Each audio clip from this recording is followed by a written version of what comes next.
2021년 전국 한인연합감리교회 사순절 특세 25번째 날입니다.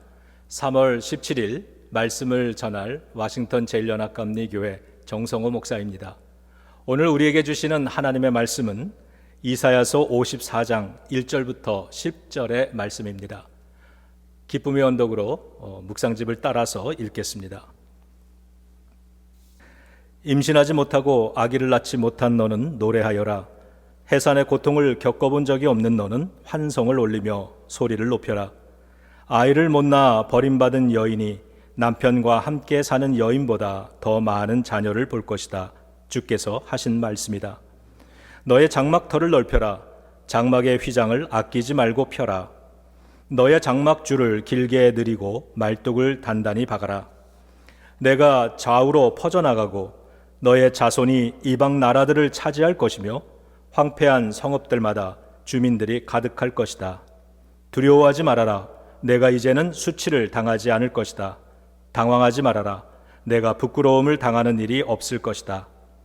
젊은 시절의 수치를 잊으며 과부 시절의 치욕을 내가 다시는 기억하지 않을 것이다.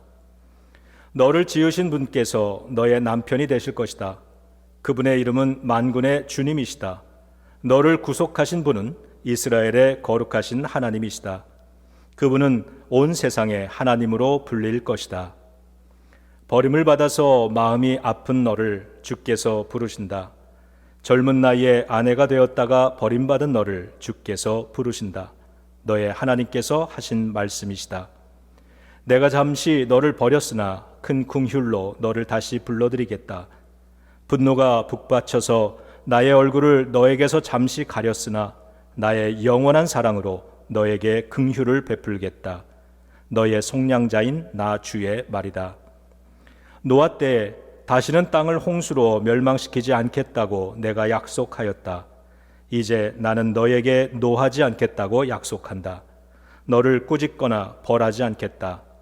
비록 산들이 옮겨지고 언덕이 흔들린다 하여도 나의 은총이 너에게서 떠나지 않으며 평화의 언약을 파기하지 않겠다. 너를 가엾게 여기는 주께서 하시는 말씀이다. 아멘. 저는 오늘 본문 말씀을 가지고 두 가지 내용으로 말씀을 나누겠습니다. 첫째는 하나님이 하시는 일이고, 둘째는 우리가 해야 하는 일입니다. 오늘도 진리의 성령님께서 친히 말씀하시고 깨닫게 하시고 생각나게 해 주시기를 기원합니다. 첫 번째, 하나님이 하시는 일입니다. 오늘 본문은 이스라엘의 민족의 모습을 한 여인에 비유하고 있습니다. 1절에 보니까 그 여인은 젊은 시절엔 아이를 낳지 못해서 천대받고 해산의 고통도 모른다고 무시당하다가 결국 남편에게 버림받은 아픔이 많은 여인이었습니다. 이 여인에게 젊은 시절은 4절의 표현대로라면 잊고 싶은 수치스러운 시절이었습니다. 그런데 이 여인의 아픈 인생은 거기서 끝나지 않았습니다. 4절 뒷부분을 보면 이 여인은 훗날에 과부가 되었는데 그 시절 역시 두 번 다시 기억하고 싶지 않은 치욕스러운 시절이었다고 설명합니다. 성경은 이스라엘의 모습이 이 여인을 닮았다고 말합니다. 한 사람의 인생 이야기라 해도 안타까운데 이스라엘 민족의 모습이 그러하니 참으로 기구하다는 생각이 듭니다.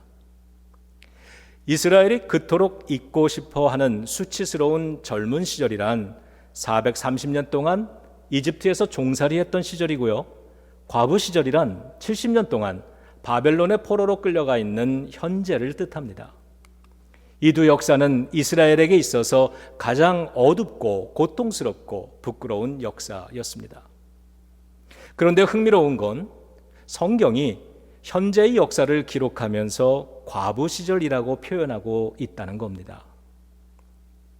돌아가신 저의 외할머니는 젊은 나이에 일제시대가 시작되자 남편 따라 만주로 피난 가셨는데 해방이 되어서 다시 고국으로 돌아오셨지만 6.25 전쟁이 일어나면서 외할아버지가 순교하시는 바람에 30대의 젊은 나이에 과부가 되셨던 분입니다. 제 기억 속의 외할머니의 모습은 항상 외로워 보였습니다. 많은 자손들이 아무리 잘해드려도 삶에 남편의 빈자리가 있으셨습니다. 다른 것으로는 메꿀 수 없는 자리였습니다. 성경이 이스라엘의 모습을 과부로 비유하고 있는 것도 그런 의미입니다.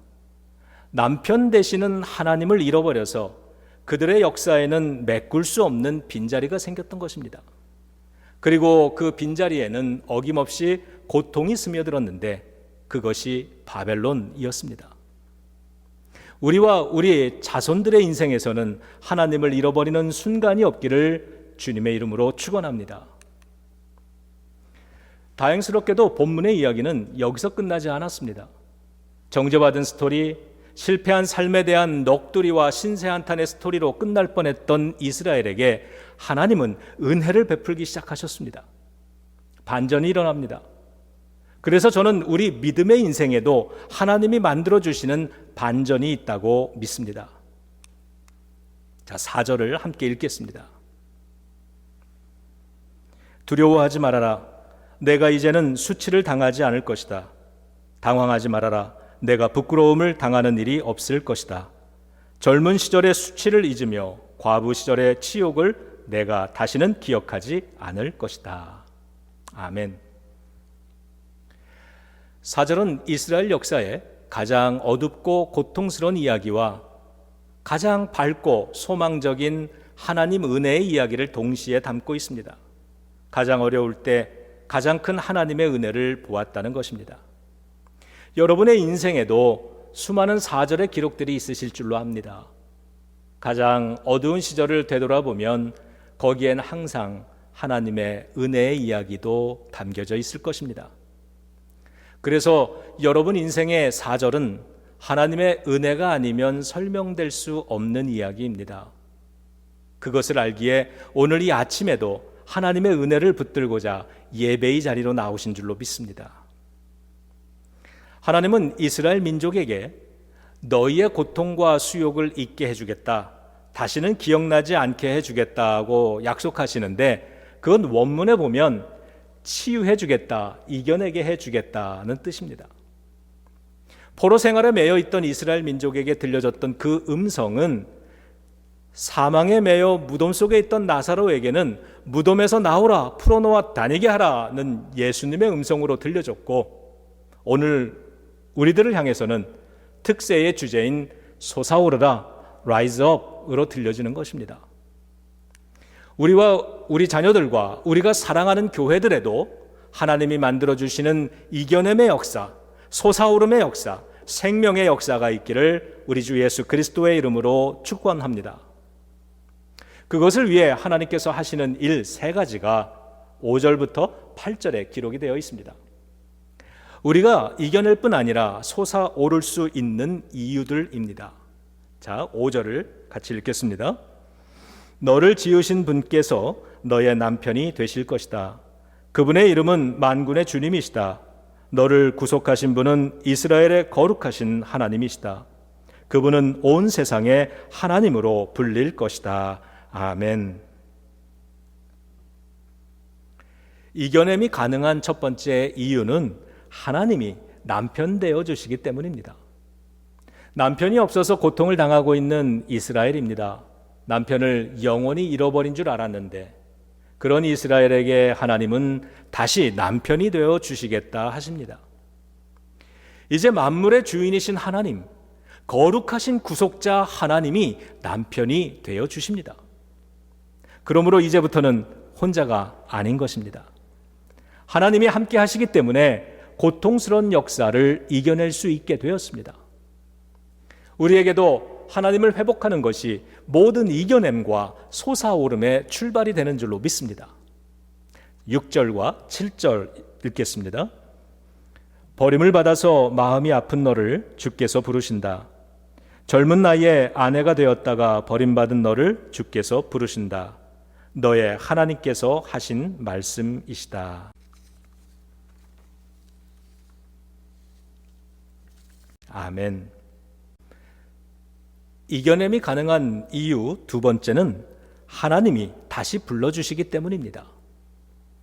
마음이 아픈 너를 주님께서 부르신다.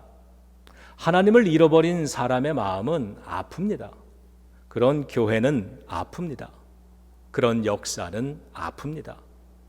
우리가 아파하니까 하나님은 우리를 다시 불러들이십니다. 하나님은 집에서 쫓겨났던 여인처럼 고국에서 쫓겨나 타향살이 포로 생활을 했던 이스라엘을 다시 고향으로 불러주실 것입니다. 바벨론에서의 포로 생활을 마치고 고국으로 돌아오는 날이 오는 것입니다. 우리가 잘 아는 누가복음 15장에 돌아온 탕자의 이야기가 가능할 수 있는 이유는 집 나간 아들을 집으로 다시 불러들이기 원하는 아버지가 계시기 때문입니다. 마음이 아픈 너를 다시 불러들이겠다. 이 말씀 속에는 돌아오는 탕자를 거절하지 않으신다는 전제가 담겨 있습니다. 하나님은 우리의 실패의 경험을 정죄하거나 조롱하거나 외면하지 않고 대신에 우리를 다시 집으로 불러주십니다. 그것을 오늘 본문 9절에서는 나는 너에게 노하지 않겠고 너를 꾸짖거나 멸하지 않겠다는 말씀으로 약속해 주셨습니다. 그러므로 우리의 아픔 뒤편엔 다시 불러들이시는 하나님의 은혜가 있는 줄로 믿습니다. 그래서 우리는 상실의 경험, 아픔의 경험, 부끄러움의 경험, 비참의 경험, 실패의 경험을 다시 불러들이시는 하나님의 은혜의 체험으로 발전시킬 수 있는 것입니다. 그것이 이김의 경험입니다. 예수님의 십자가는 부끄러운 우리의 죄의 스토리를 구원의 스토리로 바꿔 주셨습니다. 십자가는 죄로 실패했던 우리를 다시 불러주시는 하나님 체험이죠. 그러므로 과거의 상처 혹은 나태했던 믿음에 머물러 있지 않고 다시 불러주시는 하나님 아버지가 계시는 집으로 돌아가는 경험이 있어야 합니다. 치유되지 않은 상처는 고통으로 남지만 치유된 상처는 은혜의 스토리로 남을 수 있습니다.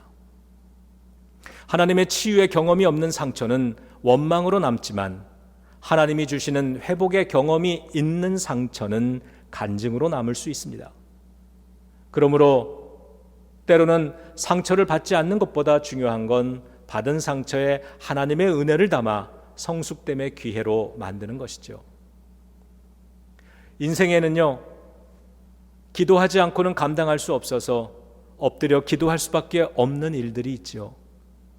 그래서 엎드리는 이 아침을 통해 하나님은 은혜로 불러주시고 위로로 불러주시고 치유로 불러주실 줄로 믿습니다. 자, 8절입니다. 분노가 북받쳐서 나의 얼굴을 너에게서 잠시 가렸으나 나의 영원한 사랑으로 너에게 긍휼을 베풀겠다. 너의 속량자인 나 주의 말이다. 아멘. 이겨냄이 가능한 이유 세 번째는 하나님이 영원한 사랑을 베풀어 주시기 때문입니다. 제가 이 여인이라면 제가 가장 두려워하고 불안해하는 일은 또다시 버림받는 것입니다. 그런 저에게 하나님은 영원한 사랑을 주시겠다고 약속해 주셨습니다. 살면서 가지는 불안과 두려움은 영원한 사랑의 하나님 경험을 통해서 이겨낼 수 있습니다. 그래도 또 두려워지면 저는 10절을 기억해 보고자 합니다. 비록 산들이 옮겨지고 언덕이 흔들린다 하여도 나의 은총이 너에게서 떠나지 않으며 평화의 언약을 파기하지 않겠다. 이상의 세 가지 이유들의 공통점은 하나님의 회복입니다. 하나님을 잃어버려서 생긴 빈자리는 하나님이 아닌 다른 것으로는 결코 메꿀 수 없는 것입니다. 신학자 폴 틸레이는 The Courage to Be, 존재의 용기라는 책에서 인간의 불안을 세 가지로 이야기했는데 첫째는 죽음에 대한 불안, 두 번째는 무의미함에 대한 불안, 그리고 세 번째는 정죄당함의 불안이라고 했습니다. 이 불안을 극복하기 위해 꼭 필요한 것은 우리를 존재하게 하는 더 큰 힘을 아는 것, 즉 하나님을 아는 것이라고 했습니다. 불안한 존재로 살아가는 것은 아픔의 경험입니다. 오늘 본문 속에서 이스라엘 민족에게는 아픔의 경험이 있습니다. 겉으로 보여지는 그 아픔의 원인은 여러 가지로 보여지지만 사실은 하나님을 상실한 까닭에 가지는 아픔이었다고 성경은 말씀합니다. 그렇게 하나님을 회복함으로만 치유될 수 있는 아픔입니다. 그리고 감사한 것은 하나님을 회복할 수 있었던 이유는 하나님이 친히 남편이 되어 주시고 다시 불러주시고 영원한 사랑을 약속해 주심으로 가능했다는 사실입니다. 우리가 믿는 하나님은 이런 하나님이십니다. 혹시 나에게도 하나님 결핍, 하나님의 부재로 인해 생긴 빈자리, 그로 인한 불안과 두려움과 아픔이 있지는 않은가를 점검해 봅니다. 그리고 그 결핍을 채워보려고 애쓰는 헛된 노력들은 무엇일까를 점검해 봅니다. 예배가 끝나고 개인 기도할 때 저는 그것을 위해 기도해 볼까 합니다. 하나님, 나를 찾아와 주세요. 내 부족한 의지와 믿음 때문에 나를 거절하지 마시고 나를 모른다 하지 마시고 나를 불러주세요. 지금까지 하나님께서 해주시는 일들을 보았다면 이제부터는 우리가 해야 하는 일들이 있습니다. 이겨내고 솟아오르게 해주시는 하나님의 약속을 믿는다면 이제부터 우리가 해야 할 일 두 가지가 있습니다. 자, 1절을 다 같이 읽겠습니다. 임신하지 못하고 아기를 낳지 못한 너는 노래하여라. 해산의 고통을 겪어본 적이 없는 너는 환성을 올리며 소리를 높여라. 아이를 못 낳아 버림받은 여인이 남편과 함께 사는 여인보다 더 많은 자녀를 볼 것이다. 주께서 하신 말씀이다. 아멘. 첫 번째로 우리는 노래를 불러야 합니다. 이 여인의 삶을 아프게 하는 원인은 아이를 낳지 못한 것과 과부가 된 것이었는데 이 문제들을 해결해 주신다고 약속을 하시면서 하나님은 노래하라고 말씀하십니다. 노래하는 사람이 이기는 것입니다. 이스라엘은 바벨론 포로 생활이 너무 속상하고 억울하면 강변에 나가서 저 멀리 고향 쪽을 바라보며 노래를 불렀죠. 그게 시편 137편입니다. 성도들도 또 우리 목사들도 괴로운 일을 만나면 괴롭히는 사람이 있어서 교회 생활, 목회 생활 못할 것 같아지면 그때가 노래해야 할 때입니다. 은혜와 감사의 노래를 부르는 사람을 이길 수는 없습니다. 삶이 그들을 속일지라도 슬퍼하거나 노여워하지 말라. 우울한 날 지나면 기쁨의 날이 오고야 말리니. 어릴 땐 이게 성경 말씀인 줄 알았는데 나중에 알고 보니 푸시킨의 말입니다. 그래도 아멘입니다. 하나님은 우리에게 언제 노래를 부르라고 하십니까? 그렇죠. 지금입니다.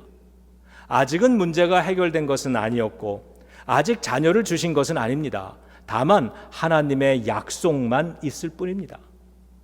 하나님은 그 약속 붙들고 노래를 먼저 부르기 시작하라고 명령하십니다. 노래는 문제가 다 해결되고 난 후에 부르는 것이 아니라 하나님의 약속 붙잡고 부르기 시작하는 것입니다. 그런 사람이 이기는 것입니다. 제 은사 목사님이 들려주신 이야기인데요. 오래전 시카고에서 이민 목회하실 때 교인 한 분으로부터 전화가 왔는데 이민생활 20여 년 동안 세워온 사업장에 불이 나서 다 타버렸다는 전화였습니다. 가슴이 먹먹해서 신방을 갈 수가 없더랍니다. 가서 할 말도 생각나지 않고 힘내라는 말도 못하겠고 그래서 신학교 잔디밭에 누워서 기도하다가 겨우 찾아갔더니 잿더미 위에 집사님이 앉아서 노래를 부르고 계시더랍니다. 불같은 시험 많으나 겁내지 맙시다. 구주의 권능 크시니 이기고 남겠네. 저는 세상이 사단 마귀가 그날의 노래를 가장 무서워했을 거라고 생각합니다. 우리도 함께 불러보지요.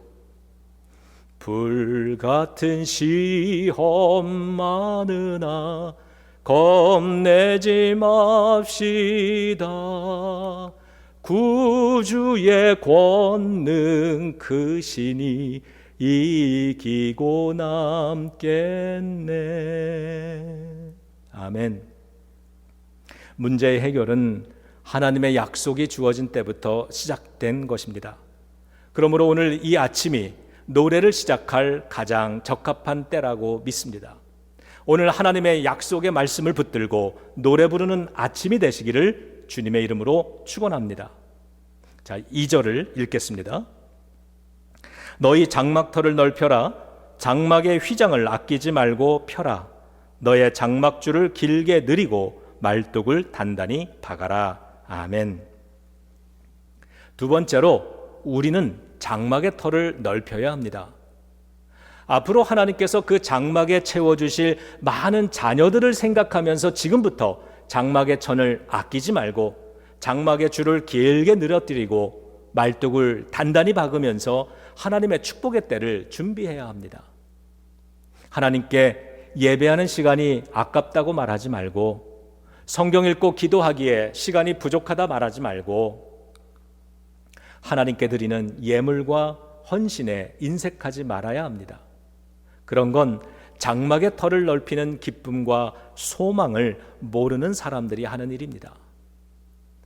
나중에 형편이 좋아지면 그때 가서 열심히 교회 생활 하겠다고 말하는 교인들은 장막의 터를 넓히는 방법을 모르는 것입니다. 우리가 노래를 부르고 장막의 터를 넓히는 이 두 가지를 실천하면 자, 우리는 3절을 놓치지 않게 될 것입니다. 소망을 가지고 큰 소리로 읽겠습니다. 내가 좌우로 퍼져나가고 너의 자손이 이방 나라들을 차지할 것이며 황폐한 성읍들마다 주민들이 가득할 것이다. 아멘. 아멘. 오늘의 말씀을 마무리하겠습니다. 하나님을 잃어버린 까닭에 예루살렘 성전은 파괴되었고 도시는 황폐되었습니다. 사람들은 바벨론의 포로로 끌려갔습니다. 거룩한 시온이 공터가 되었습니다. 부끄러운 절망의 역사입니다. 그러나 하나님은 그들을 다시 만나 주셨고 다시 솟아오르는 기회를 주셨습니다. 이것은 하나님이 하시는 은혜의 일입니다. 하나님을 회복하고 고국으로 돌아온 이스라엘은 새로워졌습니다.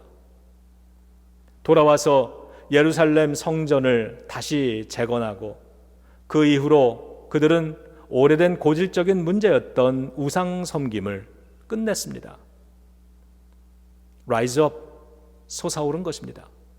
이것은 이스라엘이 하나님의 은혜에 반응하여 한 일이었습니다.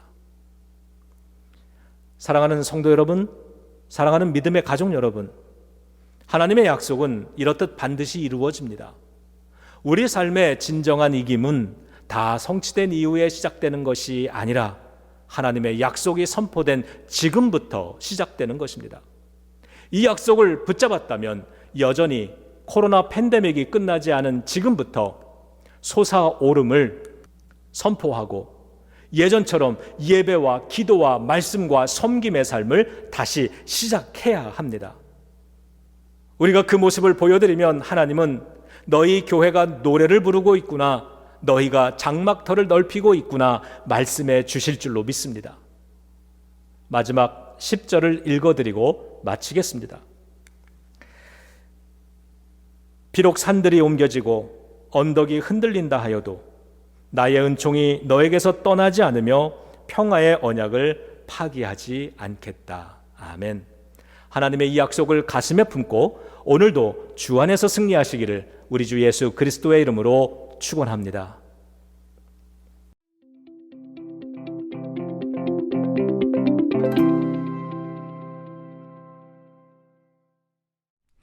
하늘에 계신 우리 아버지여, 이름이 거룩히 여김을 받으시오며 나라의 임하옵시며 뜻이 하늘에서 이룬 것 같이 땅에서도 이루어지이다. 오늘날 우리에게 일용할 양식을 주옵시고 우리가 우리에게 죄진 자를 사하여 준 것 같이 우리 죄를 사하여 주옵시고 우리를 시험에 들게 하지 마옵시고 다만 악에서 구하옵소서. 대개 나라와 권세와 영광이 아버지께 영원히 있사옵나이다. 아멘.